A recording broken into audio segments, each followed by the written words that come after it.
Hello my dear student, welcome to Rupam academy. आज हम class 10th math का एक नया टॉपिक त्रिकोणमिति ट्रिग्नोमेट्री को आज हम पढ़ेंगे।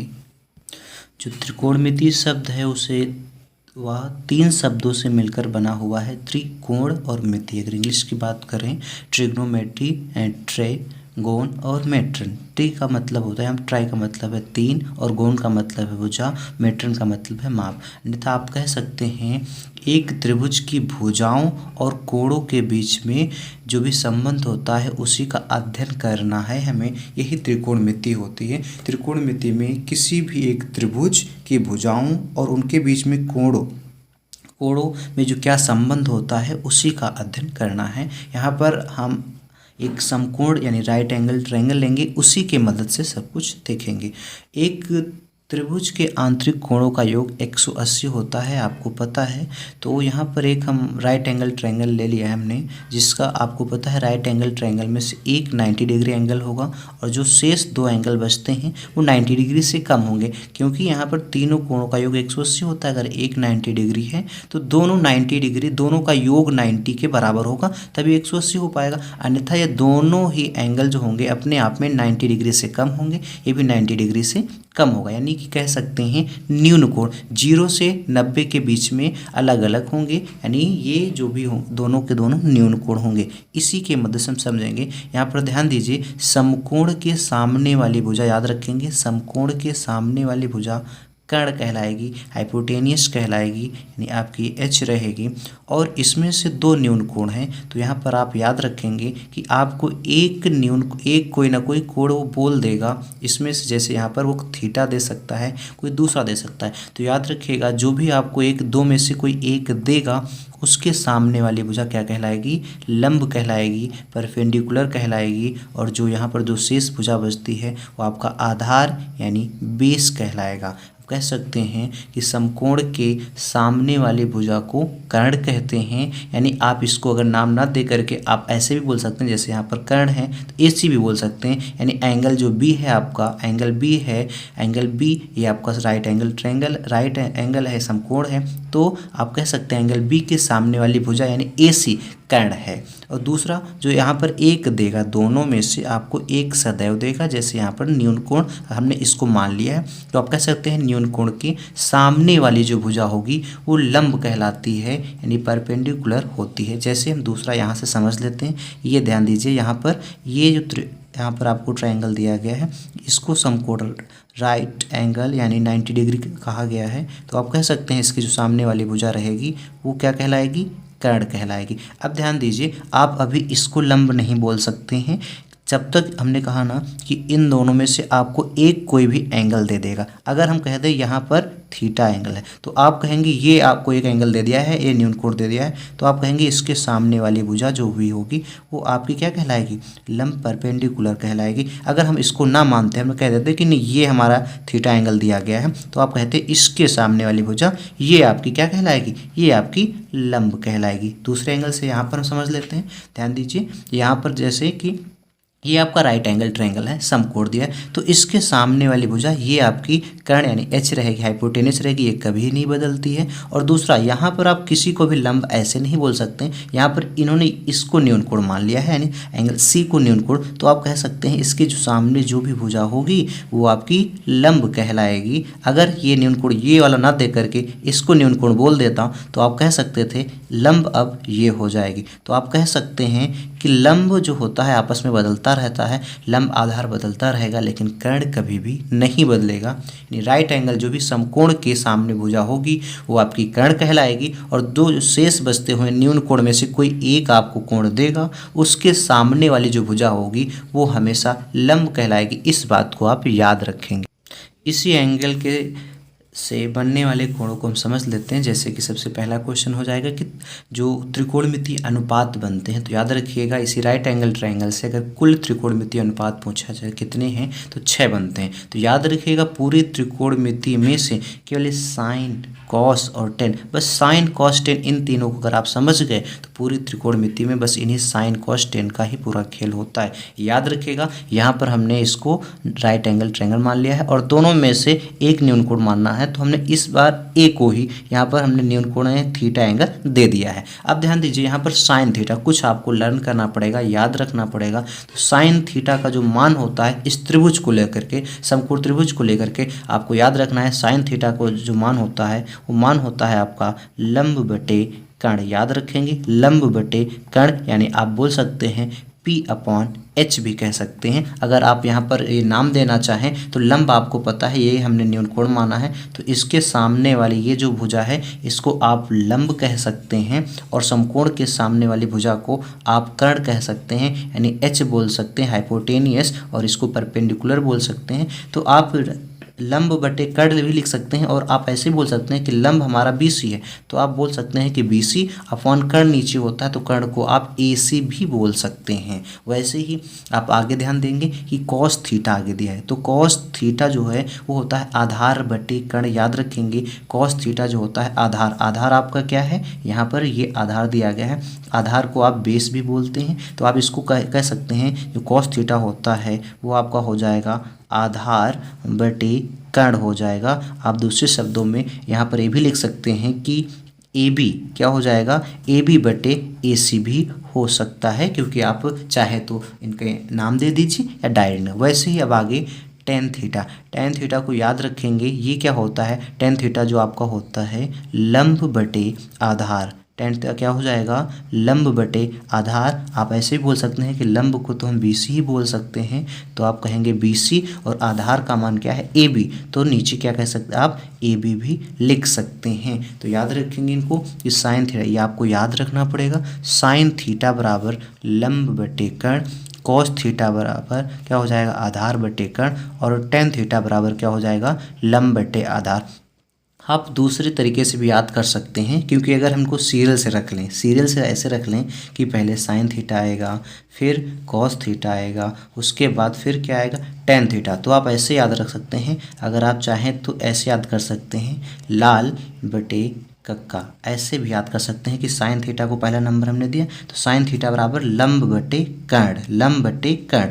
कॉस थीटा दूसरा नंबर दिया गया, कॉस थीटा क्या हो जाएगा आधार, ए से क्या होगा आधार बटे कर्ण, के से क्या होगा कर्ण, और तीसरे नंबर पर किसको हमने टेन दिया है, तो टेन थीटा बराबर क्या हो जाएगा लंब बटे आधार। आप ऐसे भी याद रख सकते हैं। अब आगे यहाँ पर अभी तुमने तीन ही बताए, तो तीन से ही याद रखेंगे। अब यहाँ पर तीन से और नए आपके क्या बन जाएंगे कि साइन, यहाँ पर ध्यान देंगे कि साइन थीटा जो होता है, साइन थीटा का उल्टा जो होता है, याद रखेंगे साइन थीटा का उल्टा जो होता है वो होता है कॉसेक, याद रखेंगे इसको। और कॉस थीटा का उल्टा क्या होता है, वो होता है सेक, क्या हो जाएगा सेक। और टेन थीटा का उल्टा क्या होता है, वो होता है कॉट। तो आप याद रखेंगे जैसे इसके उल्टा होते हैं तो उसके मान भी उल्टा हो जाएंगे। यहाँ पर अगर टेन थीटा, अब एक याद रख लीजिए, उसका उल्टा ऑटोमेटिक आपको याद हो जाए। अगर टेन थीटा बराबर लंब बटे आधार होता है और टेन का उल्टा कॉट होता है, तो आप कह सकते हैं कि कॉट थीटा, अगर ये लंब बटे आधार है तो इसको हम आधार बटे लंब बोल सकते हैं, आधार बटे लंब बोल सकते हैं। और सेक, या एक कॉस का उल्टा सेक होता है, कॉस थीटा बराबर अगर आधार बटे कर्ण कह रहे हैं तो सेक थीटा बराबर आप कर्ण बटे आधार कह सकते हैं, तो क्या हो जाएगा कर्ण बटे आधार हो जाएगा। और कॉसेक किसका उल्टा होता है, ये होता है साइन थीटा का उल्टा, साइन थीटा का उल्टा कॉसेक। अगर साइन थीटा का मान लंब बटे कर्ण होता है तो कॉसेक थीटा का मान क्या हो जाएगा कर्ण बटे, यहाँ पर क्या हो जाएगा कर्ण बटे लंब हो जाएगा। तो आपको ये इतनी चीज़ें याद रखनी है कि साइन कॉस टेन मेन तो आपके तीन ही हैं, इनका उल्टा याद रखेंगे। साइन थीटा बराबर लंब बटे कर्ण होता है, कॉस थीटा बराबर आधार बटे कर्ण होता है, टेन थीटा बराबर लंब बटे आधार होता है, और साइन का उल्टा क्या होता है कॉसेक होता है। तो कॉसेक का मान क्या हो जाएगा, कॉसेक हो जाएगा कर्ण बटे लंब, और कॉस का उल्टा क्या होता है सेक होता है, तो सेक का मान क्या हो जाएगा सेक, इसका भी उल्टा कर दें कर्ण बटे आधार। और टेन का उल्टा क्या होता है कॉट, तो कॉट को क्या बोल देंगे यहाँ पर हो जाएगा आधार बटे लंब हो जाएगा। आशा करते हैं आप ये चीज़ें समझ गए हैं और आपको ये लर्न भी करना पड़ेगा, तभी आप आगे कर पाएंगे। अब आगे आपको सबसे ज़रूरी बात ये याद रखना है कि जब भी त्रिभुज में आपको दिया जाएगा कुछ ना कुछ साइन थीटा कॉस थीटा के कुछ ना कुछ मान दिए जाएंगे। आपको पता है यहाँ पर त्रिभुज में तीन भुजाएं होती हैं। अभी हमने इसको यहाँ पर थीटा को न्यून कोण और ये आपका 90 मान लिया है। इसको कर्ण, समकोण के सामने वाली भुजा कर्ण और इस न्यून कोण के सामने वाली भुजा लंब, नीचे आधार मान के रखा है। तो हमेशा क्या किया जाएगा, आपको तीन भुजाओं में से दो कोई मान देगा, तीसरा मान नहीं देगा। हो सकता है आपको कर्ण का मान दे दे, आधार का दे दे, लंब का ना दे। हो सकता है लंब का दे दे, आधार का दे दे, कर्ण का ना दे। ऐसा भी हो सकता है कि यहाँ पर आपको आधार का ना दे और कर्ण और लंब का दे दे। तो तीनों में से आपको सबसे फर्स्ट काम यही करना होगा कि अगर दो मान दिए हैं तो पहले आप तीनों भुजाओं का मान निकालो, उसमें से दो देगा और तीसरी निकालनी होगा। जैसे इसमें आप ध्यान देंगे सबसे बड़ी जो भुजा है वहाँ कौन सी है, कर्ण, यानी कि समकोण के सामने वाली जो भुजा कर्ण है सबसे बड़ी भुजा होती है। मान लेते हैं फर्स्ट कंडीशन में उन्होंने लंब का मान दिया है और आधार का मान दिया है, कर्ण का मान नहीं दिया है। तो सबसे पहले आप क्या करेंगे, कर्ण का मान निकालेंगे। कर्ण का जो कैसे मान निकालेंगे, यहाँ पर कर्ण का मान निकाल, सबसे बड़ी भुजा होती है इसलिए कर्ण बराबर क्या हो जाएगा, रूट में लिखेंगे लंब का स्क्वायर करेंगे प्लस आधार का स्क्वायर। यहाँ पर प्लस लगेगा, आप आधार भी पहले लिख सकते हैं, लंबी पहले लिख सकते हैं, क्योंकि प्लस है, इससे कोई फर्क नहीं होगा। दूसरी कंडीशन मान लेते हैं कर्ण दे दिया और आपको लंब दे दिया और यहाँ पर आधार नहीं दे रहा है, तो सबसे पहले आप आधार निकालेंगे।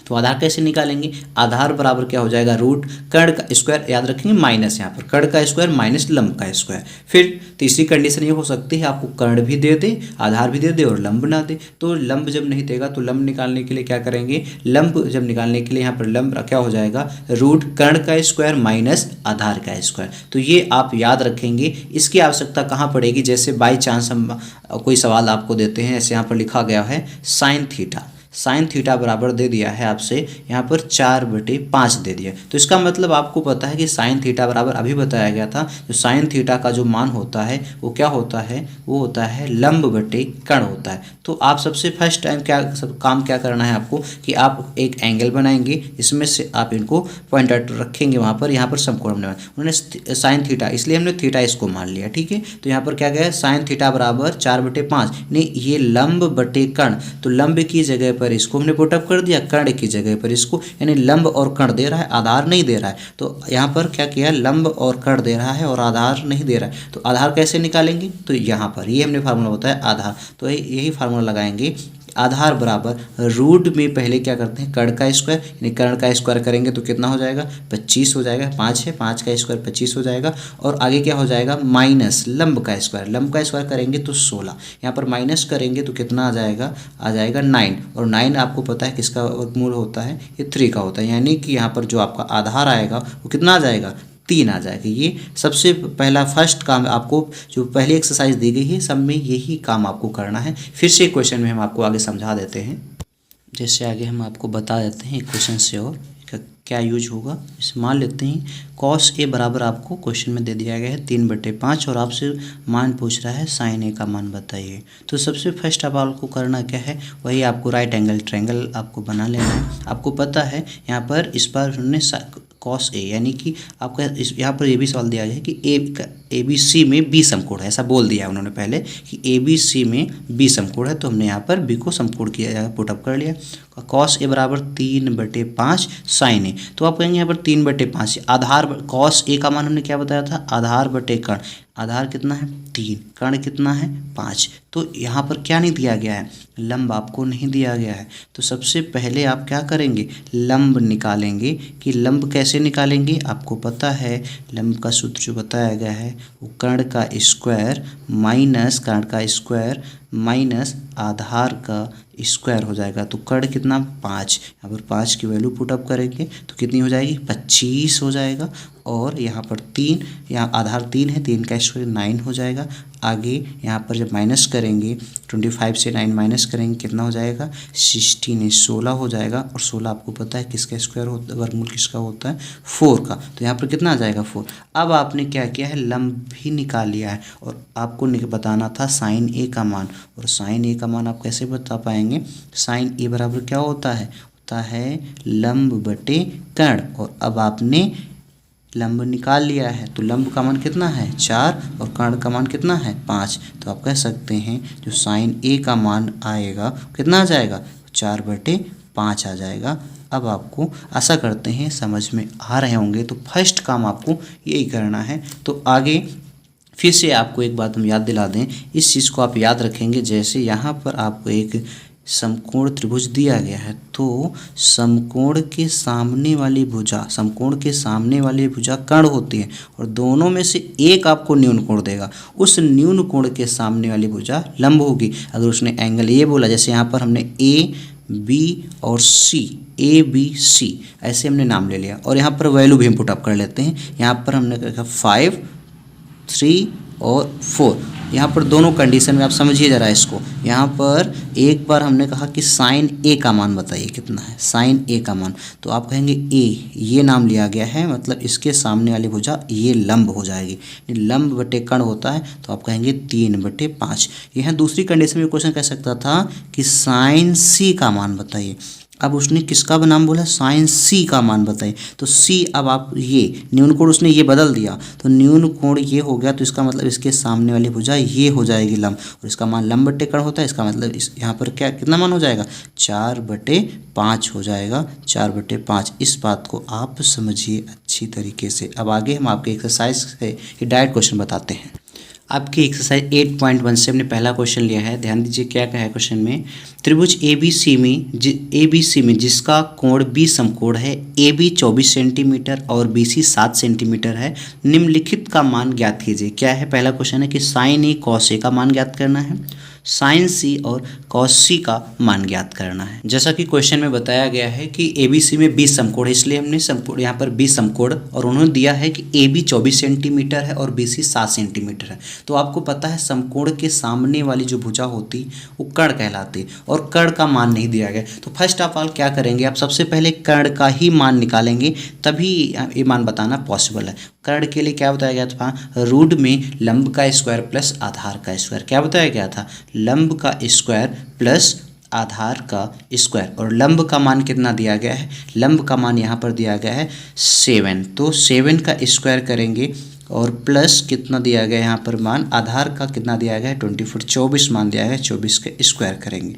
फिर आगे 7 का स्क्वायर कितना होता है 49, प्लस 24 का स्क्वायर कितना होता है आपको पता है 576, 576। दोनों को ऐड करेंगे तो कितना हो जाएगा 625, और 625 आपको पता है किसका, यहाँ 625 हो गया, 625 किसका वर्गमूल होता है आपको पता है 25, यानी जो कर्ण का मान आ गया कितना आ गया 25 आ गया, कर्ण का मान 25 आ चुका है। अब आपको त्रिभुज की तीनों भुजाएं, यानी कि यहाँ पर आपको BC दिया गया था, AB दिया गया था, AC नहीं दिया गया था, तो आपने इस सूत्र की मदद से कर्ण का मान कितना निकाल लिया है, कर्ण का भी मान निकाल लिया। अब यहाँ पर सबसे ज़्यादा इंपॉर्टेंट ध्यान दीजिए, यहाँ पर पहले साइन ए का मान पूछा है, ठीक है, साइन ए का मान बताते हैं। हमें पता है साइन का मान जो होता है लंब बटे कर्ण होता है। साइन का मान क्या होता है, लंब बटे कर्ण होता है, साइन का मान लंब बटे कर्ण। तो यहाँ ए बोला है तो ये न्यून कोण होता है, इसको आपको जरूर ध्यान देना है। इसके सामने वाली भुजा लंब रहेगी, तो इसके सामने वाली भुजा कौन सी है, लंब। लंब बटे कर्ण यानी इसका मान कितना हो जाएगा